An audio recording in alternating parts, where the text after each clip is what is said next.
Es un día de una calma inmensa, pero la paz no llega a tu corazón. Te paras en medio de un océano de cruces blancas perfectamente alineadas en Normandía, y el viento es el único sonido que rompe el silencio sagrado. Eres un anciano, y cada paso por este césped verde es un viaje a través del tiempo. Tu mirada no solo ve las lápidas, atraviesa la piedra y la historia, y se posa en un nombre que te parte en dos. La emoción te sacude, tu cuerpo se dobla bajo un peso que no es físico, sino el peso de la memoria. Las imágenes irrumpen sin piedad, el gris del cielo se vuelve plomo de acero, el susurro del viento se transforma en el estruendo de las ametralladoras y el aullido de los morteros. Este salto hacia el pasado no es un recuerdo amable, es una inmersión violenta en la playa Omaha. Y mientras tu familia te observa a cierta distancia, comprendiendo que estás en otro lugar, en otro tiempo, una sola pregunta, antigua y profunda, resuena con cada latido de tu corazón: ¿valió la pena todo aquel sacrificio? La respuesta, todavía hoy, te ahoga. Europa, para entonces, era un continente quebrantado bajo la bota nazi, una sombra que parecía no tener fin.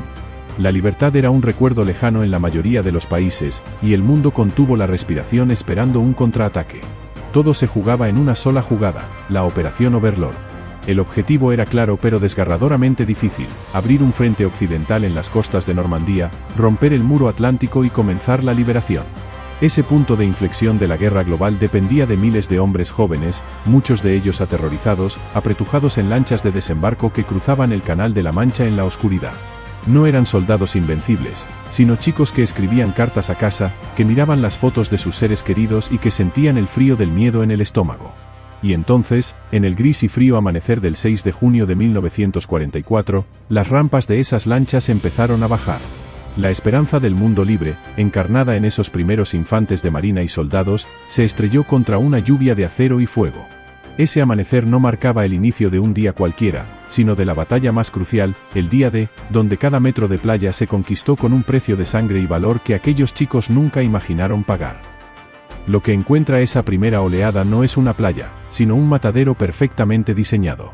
Las lanchas avanzan bajo un silbido constante de proyectiles que suena como abejas de metal enfurecidas, y cada impacto contra el casco resuena como un martillazo en el pecho. Luego llega el momento decisivo: la puerta frontal se desploma hacia abajo. Es la entrada al infierno. Y el infierno tiene una voz: el traqueteo rápido y despiadado de las ametralladoras alemanas MG-42, que ciegan todo a su paso. Los hombres caen en masa, algunos sin siquiera dar un paso, el agua alrededor de ellos tiñéndose de carmesí en segundos. El mundo se reduce a un caos ensordecedor de explosiones, gritos de agonía y órdenes ahogadas por el pánico. El miedo ya no es una emoción, es el aire mismo, espeso y metálico. En medio de esta carnicería, surge la figura del capitán John Miller. Su rostro está cubierto de salpicaduras de agua y tierra, pero sus ojos buscan desesperadamente una solución, una grieta en la defensa. Con una calma casi sobrenatural, empieza a dar órdenes, a agrupar a los sobrevivientes. Sin embargo, cuando hay un momento de pausa, cuando se apoya en un obstáculo para recuperar el aliento, puedes verlo: su mano tiembla de forma incontrolable. Es un pequeño temblor que lo dice todo, el trauma profundo que ya se está grabando a fuego en su ser. Aún así, sigue adelante. La misión es simple y aterradora: avanzar. No kilómetros, ni siquiera metros, sino centímetro a sangriento centímetro, arrastrándose sobre el cuerpo de los caídos, usando cada obstáculo, cada cráter, como un escudo temporal en esa playa que parece querer tragarse a todos vivos. Su liderazgo no se basa en gritos heroicos, sino en una determinación clara y práctica que corta a través de la niebla del caos. Miller reúne a lo que queda de su compañía y a cualquier hombre disperso que encuentra. Sus palabras son un cable a tierra en medio del pánico: si quedáis aquí, moriréis. Tenemos que salir de la playa. Cada decisión es una apuesta con vidas humanas como fichas, tomada en milésimas de segundo bajo el fuego cruzado. Con una frialdad desesperada, identifica un punto débil, un sendero minado que lleva hacia los acantilados y los nidos de ametralladoras. Organiza un asalto improvisado, utilizando humo y el escaso apoyo de los barcos para crear una ventana de oportunidad. Ordena a sus hombres que lancen cargas de demolición contra las defensas de cemento, el estruendo de las explosiones compitiendo con el sonido de las ametralladoras. Pero cada paso hacia adelante tiene un costo atroz. Ve cómo hombres a los que acaba de dar una orden son alcanzados y caen, como un soldado joven grita por su madre mientras intenta recoger sus propias entrañas. El avance es una sucesión de pérdidas personales, una lista de nombres y rostros que se borran uno a uno. Sin embargo, su plan, construido sobre el sacrificio de tantos, funciona. Poco a poco, los disparos alemanes desde los bloqueos van cesando, silenciados por el valor y la muerte de sus hombres. Finalmente, tras horas que parecieron una eternidad, la playa Omaha queda asegurada. No es una victoria jubilosa, sino un respiro pesado, un momento para contemplar el horror que han dejado atrás y el camino aún más largo que tienen por delante. Mientras en Normandía se limpia el horror de la playa, al otro lado del océano, en el ordenado silencio del Departamento de Guerra en Washington, D.C., una tragedia administrativa sacude a los mandos más altos. En las frías listas mecanografiadas de bajas, un nombre aparece una y otra vez: Ryan. 3 hermanos, 3 muertes confirmadas casi simultáneamente en diferentes frentes. Y queda un cuarto, el soldado James Francis Ryan, desaparecido en acción tras el caos del desembarco en Normandía. La imagen de una madre en Iowa recibiendo no 1, sino 4 telegramas de condolencia es una carga moral insoportable. Alguien recuerda entonces la carta de Abraham Lincoln a la señora Bixby, quien perdió 5 hijos en la guerra civil, un gesto de compasión presidencial que trascendió la historia. El general Marshall, con esa carta sobre su escritorio, toma una decisión que desafía toda lógica militar. En medio de la mayor invasión de la historia, donde cada hombre y cada recurso cuenta, ordena una misión singular y casi quijotesca: encontrar a ese cuarto hijo, al soldado Ryan, y traerlo a casa sano y salvo. No es una operación para ganar terreno o destruir un objetivo enemigo, es una misión para salvar a un solo hombre, un intento desesperado por salvar el alma de una familia, y de algún modo, por afirmar que en medio de tanta muerte, una vida individual aún tiene un valor incalculable. Esa orden, cargada de un peso ético inmenso, recaerá sobre los hombros de un capitán y sus hombres ya agotados por la batalla. La orden llega al capitán Miller como una interrupción absurda en medio de la guerra real. Recién salidos del infierno de Omaha, a él y a sus hombres les asignan una tarea que parece sacada de un cuento moral, no de un manual militar. Reunidos en un granero o entre las ruinas de un pueblo, el desconcierto es palpable en los rostros cansados y sucios del pelotón. ¿Buscar a un soldado perdido? ¿Ahora? Miller debe seleccionar a 6 hombres para acompañarlo en esta búsqueda casi imposible, y cada mirada que intercambian está cargada de incredulidad. Para completar el grupo, se les asigna al cabo Upham, un traductor que nunca ha visto combate, cuyas manos están más acostumbradas a los diccionarios que al fusil. Es la incorporación perfecta para subrayar lo surrealista de la situación. Mientras empacan y se preparan para adentrarse en un territorio francés infestado de alemanes, una pregunta silenciosa flota en el aire, pesando más que la mochila de cada uno: ¿vale la vida de este Ryan desconocido más que las nuestras? Nadie la dice en voz alta, pero está ahí, en cada mirada de reojo, en cada suspiro de fatiga, en el temblor que Miller intenta esconder al encender un cigarrillo. Comienzan a caminar, dejando atrás la relativa seguridad de las líneas aliadas, y con cada paso esa pregunta no dicha se hace más fuerte, convirtiendo la misión en un viaje no solo a través de Normandía, sino a través de su propia moral. Avanzan por una Francia herida, un paisaje que es el reflejo de su propio desgaste. Los campos que deberían ser verdes están surcados por cráteres y alambradas retorcidas. Los pueblos por los que pasan no son más que cascotes y fachadas vacías, con el olor a polvo y muerte flotando en el aire. No hay encuentros idílicos con civiles agradecidos, solo el silencio ominoso de la huida y la destrucción. El cansancio no es solo físico, es un hueso que se les ha incrustado en el alma después de días sin dormir bien, siempre alerta. La tensión es un cable de acero estirado al máximo dentro de cada uno. Cada cruce de caminos, cada granja abandonada, puede esconder un francotirador o una patrulla enemiga. Y sobre todo esto, más pesado que el equipo que cargan, está el peso psicológico de la misión. Cada paso que dan alejándose del frente principal les hace sentir que están abandonando la guerra real, por una búsqueda personal, un fantasma llamado Ryan. En los silencios entre ellos, cuando se detienen a beber agua o a consultar el mapa, la mirada se les va hacia el horizonte, preguntándose no solo dónde está Ryan, sino por qué su vida ha sido marcada con un valor tan extraño y costoso. El campo francés, en su devastada tranquilidad, se convierte en el escenario de su creciente duda interior. La lluvia fina y fría empapa todo en Neuville, convirtiendo las calles en barrizales y el cielo en un paño gris bajo el que avanzan con extrema cautela. Cada ventana rota es una posible boca de rifle, cada silueta en la penumbra de las ruinas hace que el dedo se tense en el gatillo. Y entonces, de un edificio lejano, llega el chasquido seco y definitivo del francotirador. Caparzo, el soldado con el corazón blando que antes había querido rescatar a una niña francesa, se desploma con un impacto brutal. La bala lo ha alcanzado de lleno y queda tendido en medio de la calle abierta, un blanco perfecto para un segundo disparo. La impotencia los paraliza, cualquier intento de arrastrarlo a cubierto significaría una muerte segura. Desde un hueco en una pared, le gritan, le suplican que se arrastre, pero la herida es demasiado grave. Lo único que pueden hacer es observar, con el estómago encogido, cómo su vida se escapa en medio del barro bajo la lluvia constante, una muerte lenta, silenciosa y profundamente solitaria. El horror de tener que dejar a un hombre atrás se instala en ellos. Finalmente, desde una posición elevada, Jackson, el francotirador del grupo, localiza el destello del rifle enemigo en un campanario.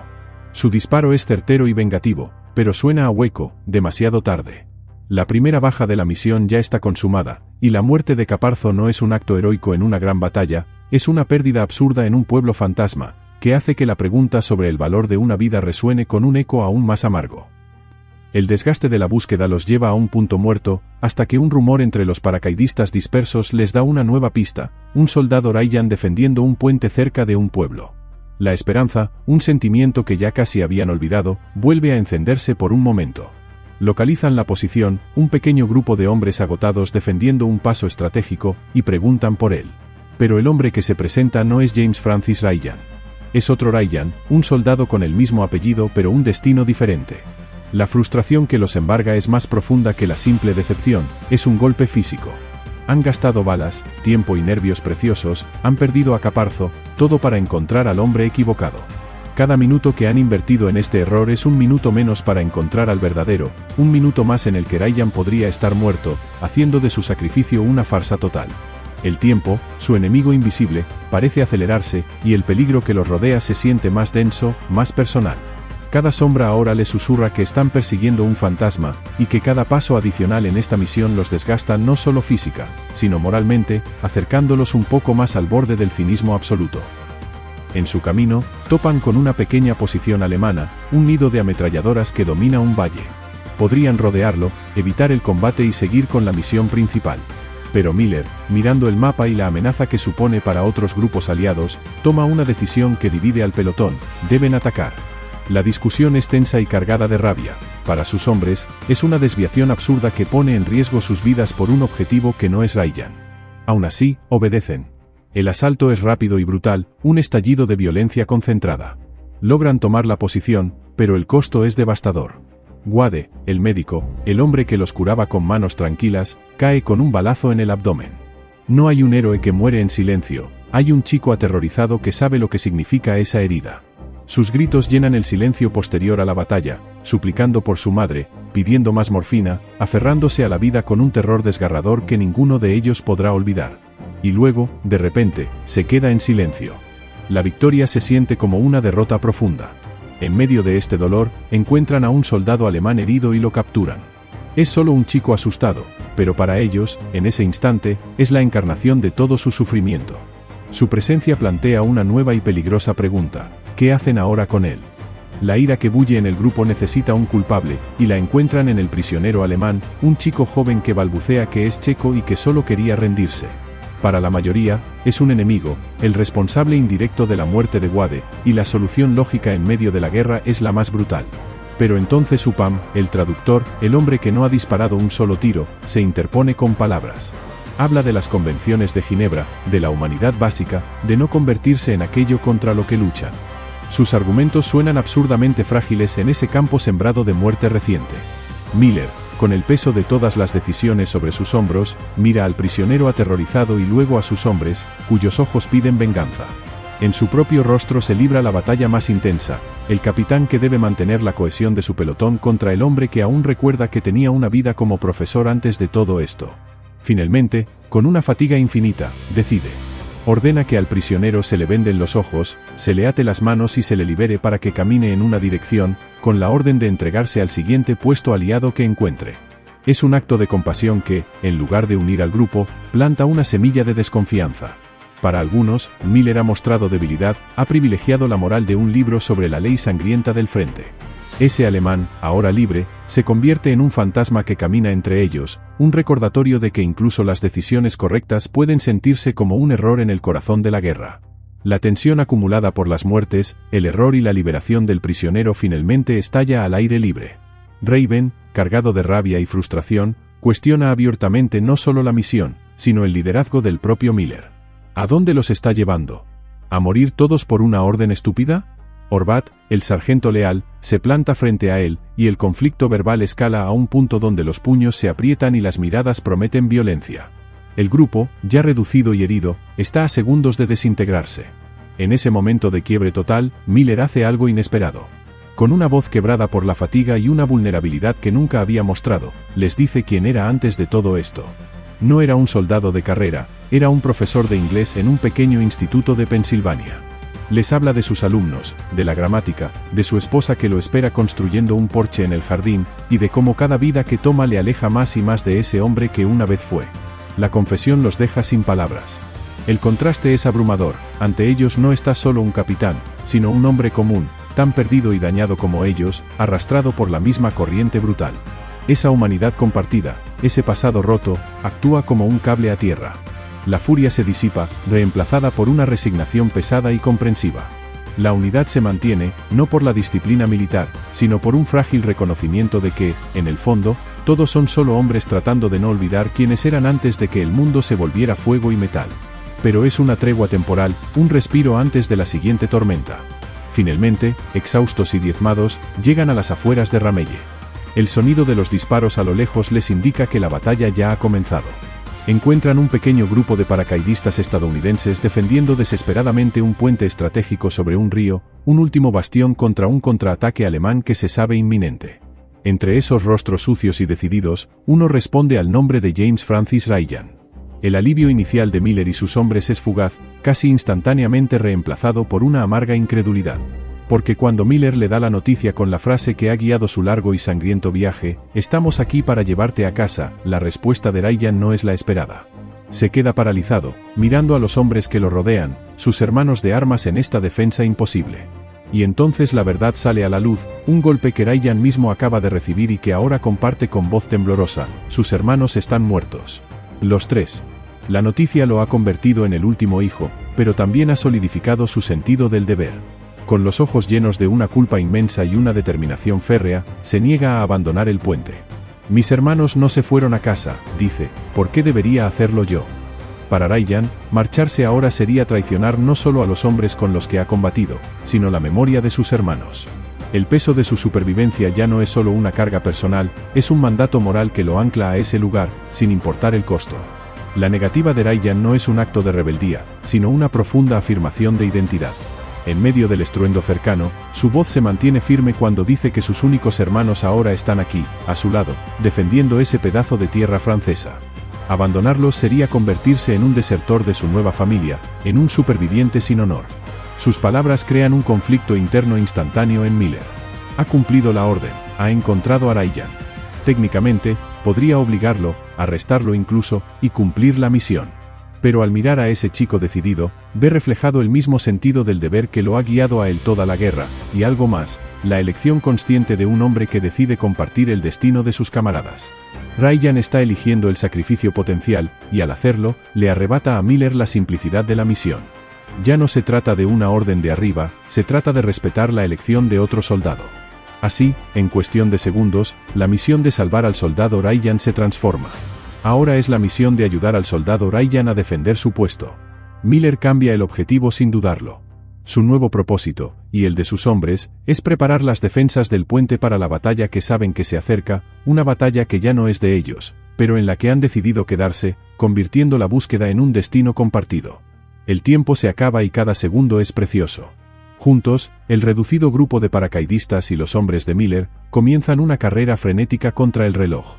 No tienen recursos, solo ingenio desesperado. Convierten el pueblo en una trampa mortal, colocan explosivos en los tanques de combustible, atan bombas lapa caseras bajo los puentes menores, establecen líneas de francotiradores en las ventanas más altas de los edificios semiderruidos. Cada callejón, cada ventana, es un punto de defensa planeado con la precisión que da la desesperación. Son un puñado de hombres, una fuerza ridículamente pequeña, preparándose para contener el avance de lo que anticipan será una columna mecanizada alemana con infantería y tanques. En los momentos de silencio, mientras ajustan un cable o apuntalan una puerta, reina una calma extraña y pesada. No hay miedo histérico, solo una aceptación serena del hecho. Cada uno revisa su munición, intercambia una mirada con el de al lado, enciende un último cigarrillo. Es la calma tensa y eléctrica que precede a la tormenta, un respiro profundo antes de sumergirse en el último y más violento remolino de la guerra, sabiendo que para muchos, será el último aliento de paz que conocerán. El rugido de los motores anuncia el infierno. Primero son los tanques, monstruos de acero que avanzan pesadamente por el camino hacia el puente, seguidos por oleadas de infantería alemana bien entrenada. En cuestión de segundos, el silencio se rompe en 1000 pedazos. Explosiones sacuden los edificios, los francotiradores abren fuego, y cada calle, cada esquina, se convierte en un campo de matanza reducido. Jackson, el tirador certero, encuentra una posición en lo alto de una torre, pero un tanque identifica su nido y un solo disparo del cañón principal reduce la estructura a escombros y silencio. En las calles, la lucha es casa por casa, cuerpo a cuerpo. Mellist, en el segundo piso de una vivienda, se enfrenta a un soldado alemán en una lucha brutal y personal. La pelea se reduce a un forcejeo desesperado sobre el suelo, y Mellist, con el cuchillo del enemigo sobre su garganta, suplica en un idioma que el alemán no entiende, mientras la vida se le escapa lentamente, en una de las muertes más íntimas y desgarradoras. Mientras tanto, Upham, el traductor, se encuentra paralizado en una escalera, atrapado por un miedo primitivo que le impide mover un músculo. Escucha los gritos, los disparos, la muerte de sus compañeros, pero su cuerpo no responde, ahogado en el terror y la culpa de no ser el soldado que todos esperaban que fuera. La defensa heroica se desmorona, hombre a hombre. Con la defensa colapsando, el objetivo final se reduce a una única acción desesperada: volar el puente para detener a los tanques. Miller, sabiendo que es la única forma, se arrastra hacia el mecanismo de demolición bajo un fuego infernal. Justo cuando está a punto de lograr su objetivo, una ráfaga de ametralladora lo alcanza. Cae, herido de muerte, en la base del puente. El mundo se desvanece a su alrededor, el sonido se apaga, y solo ve como el tanque alemán principal sigue avanzando, imparable, hacia su posición. En ese instante, no hay heroísmo, solo una sensación aguda y fría de derrota inevitable. Lo ha dado todo, sus hombres han caído uno a uno. Y aún así, el tanque ruge hacia adelante, haciéndole sentir que cada sacrificio, cada vida perdida en esta misión, ha sido en vano. La victoria, si es que alguna vez fue posible, se desliza entre sus dedos junto con su propia vida, y solo le queda la amarga certeza de que ha fracasado en su último deber. En el momento de absoluta desesperación, cuando el rugido del tanque parece ser el último sonido del mundo, un nuevo zumbido rasga el cielo. Es el sonido limpio y poderoso de un motor de avión aliado. Un P-51 Mustang, como un ángel vengador surgido de las nubes, se lanza en picado. Su ametralladora dispara una ráfaga certera que impacta en la infantería que avanza, y luego, en una segunda pasada, lanza un cohete que impacta directamente en el tanque líder. La explosión es monumental, un hongo de fuego y metal que detiene en seco el avance alemán. Casi al mismo tiempo, desde los flancos del pueblo, llega el sonido de más motores y disparos aliados. Refuerzos, finalmente, han atravesado las líneas y llegan a la posición. El ímpetu del ataque alemán se quiebra, lo que queda de la columna comienza a retroceder o a rendirse.